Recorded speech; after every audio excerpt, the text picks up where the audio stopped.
There we go. We got our friendly neighborhood rabbit.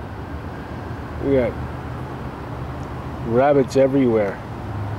Rabbit, rabbit. There goes the rabbit.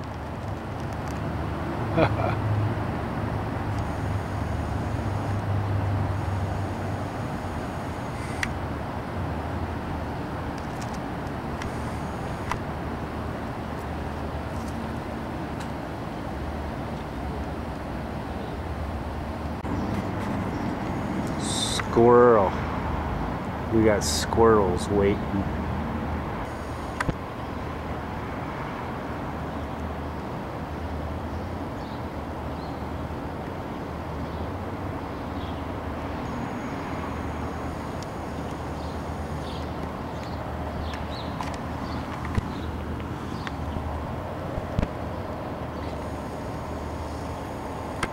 Squirrel in the tree.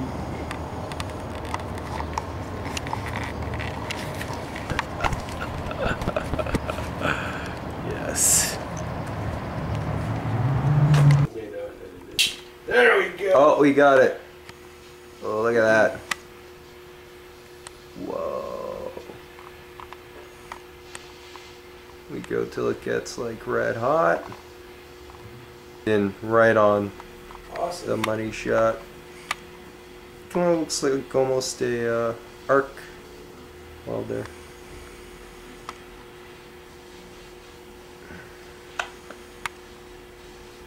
Just about another half a minute, I would say, be at the right temp. Have it very ready to unzoomed. go. Have some. Oh, I think I see some red on there. Crumble wax. Yeah, it's ready to go.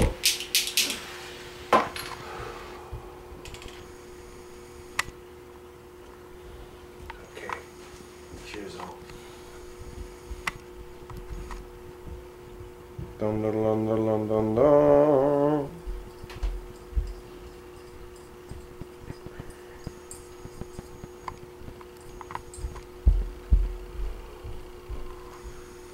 Good dab. All right. Cool.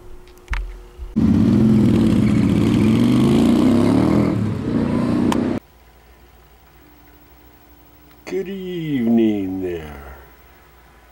How are you doing? Always so nice to see you. Never quite sure if you're gonna stop by. When I hear that door open and I look over, see you there. It's a very good news for me.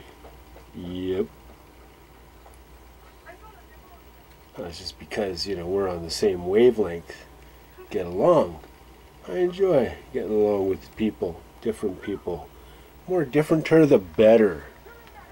Yes, I love personal expression. So go ahead, don't worry about offending me or anything. Just be yourself. Alright. Well, I was reading my book, Factotum. Fun book. Quite different. Interesting, very interesting perspective it offers. A book by Charles Bukowski, by the way. Those are my two soul buddies. We got beans on the right, chili on the left.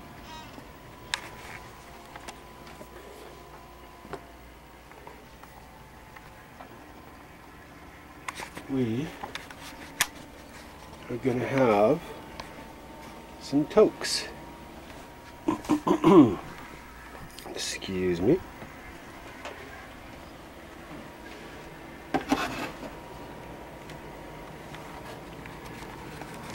I have some Earl. I think it is called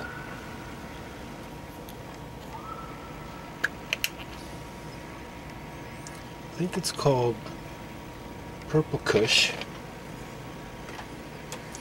And it smells sweet, fruity, almost kind of like, I don't know, like Fruit Loops to me. Yeah, and so let's put that back there. All right.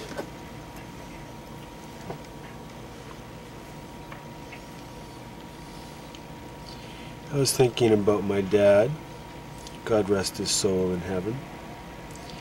And my dad is a war vet from a couple of different wars. I was thinking about a war story that he told me about in the Second World War. He was in the Second World War, and then he was in the Hungarian Revolution.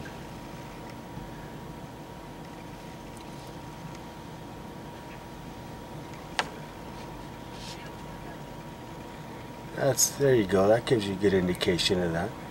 Yeah, anyway, so this story is about when he was in World War II.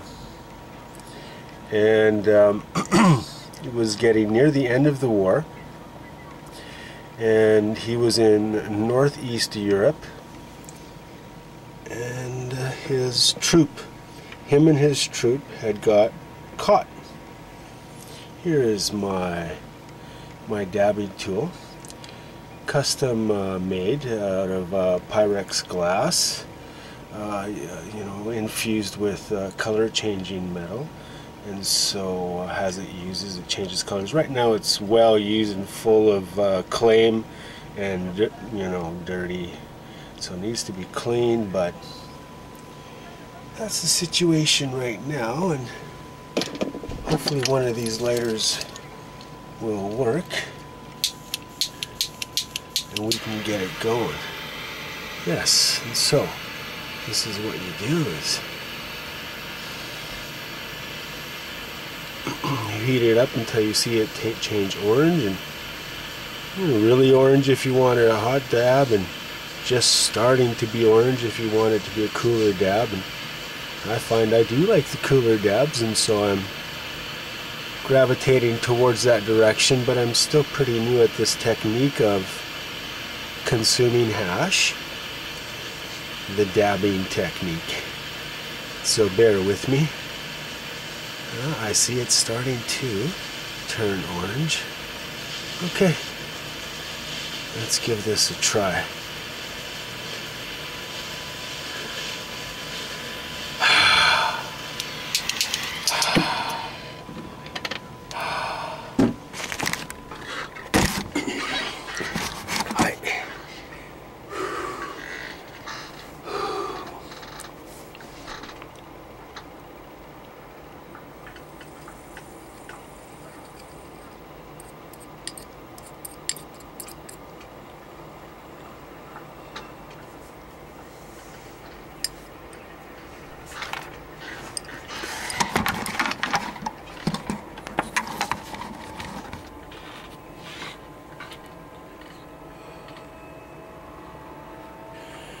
Yeah.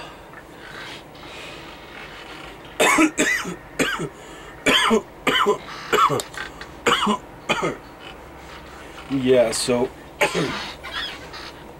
my dad was a Hungarian.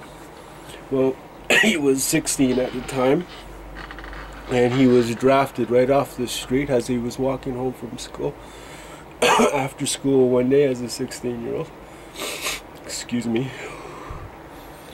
And he was drafted into the German army near the end of the war, and put on the front lines as a Hungarian soldier fighting for the German army, fighting against the Russian army of the day.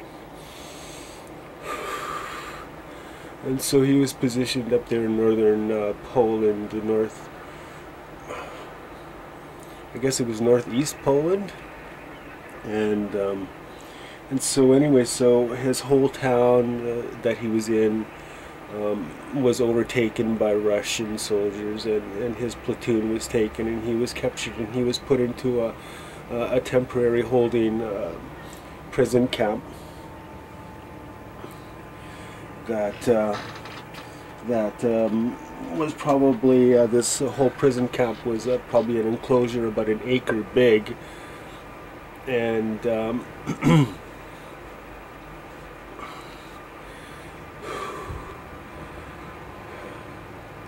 yeah, acre big. And so what it was a big empty field, you know, in the semi-country, and it was a big empty area, about an acre's big, that was ringed by a 10-foot high wire fence. You know, I guess maybe, from what I remember him telling me, it was like a 4-inch mesh, 10 foot high, and then wrapped on the top with that razor wire. And so this was a temporary holding place for prisoners of war on their way to be sent up to prisoner of war work camps in the very, very far north and northern Siberia of the time. And so the camp had been going on for a few weeks now, because the Germans were losing at the end of the war, and instead of retreating, the orders were to stay and fight or be captured, and so lots of them were captured alive. And so anyways, but inside the temporary holding prison, the conditions were deplorable, and so people were dying left, right, and center, and the death squad would come in there to clean up dead bodies every few days. And so right away, when my dad got in there, he noticed that was happening right away, and that really put the fear of bejesus in him, and he realized that he felt in his heart that he had to escape or die. And so he decided he would try to escape.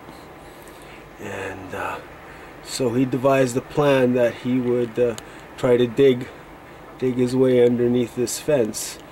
Like, this place was full with probably about 3,000 people in this 1 acre enclosure. And so yeah, and so he put himself right by the fence there, and he started digging himself way out. And at first he figured, well, he can't leave a pile, and so he was flinging the dirt out, and people were yelling and complaining about getting hurt by dirt, and attracted attentions of the guards, and you know, said, oh, there's someone chucking dirt from us over there, and so my dad went and, you know, covered up his hole and moved away from the area, and then didn't get caught. And but anyways, so continued in a few minutes after the guy left, but then selectively threw his dirt away, making sure not to hit anybody with it and not to make a pile either. And before the night was done, made a hole and managed to escape from that temporary holding prison.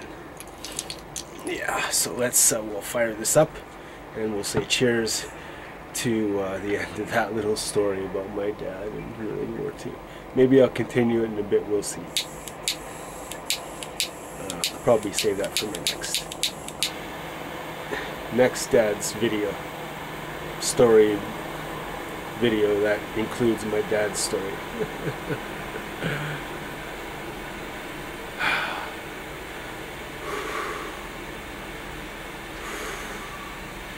Because that's escaping from that prisoner of war was actually the very beginning of him and his long journey back home to Hungary from Poland. Literally a journey on foot of over 1,000 miles. This was the beginning of that.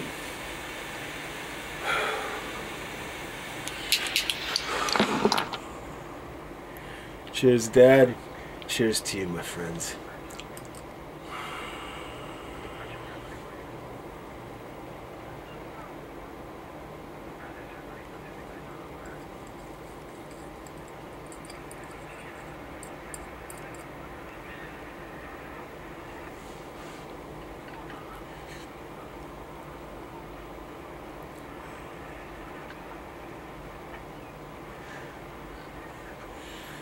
Yeah, works really well.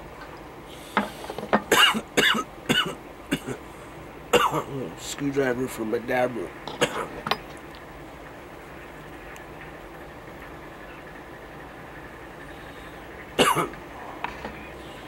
It's like a crumble Earl. Crumble waxy thing. I think that'll be it with the war stories and the stories, and we'll wrap it up on that note. And thank you so much for joining me.